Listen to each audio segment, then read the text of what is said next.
Përshëndetje, unë quhem Melody Mohammadi. Jam 22 vjeçe dhe vi nga Washingtoni të SA. Jam këtu në Paris për të folur kundër regjimit iranian dhe për të qenë zëri i grave që po shtypen në Iran. Kjo është e rëndësishme sepse gratë që po shtypen në Iran janë ato që po përballen me padrejtësitë më të mëdha.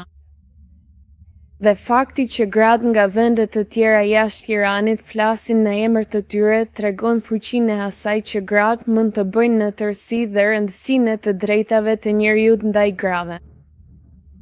Si një grua e lindur jashtë Iranit, unë e mbështes këtë rezistencë sepse sakrifikova privilegjin për të shkuar në Iran. Që të mund të flas në emër të grave iraniane që po vriten, që po shtypen, që po merren të drejtat, arsimi dhe e mbështes këtë rezistencë për të çuar përpara lëvizjen tonë dhe për të pasur një Republikë demokratike dhe laike në Iran.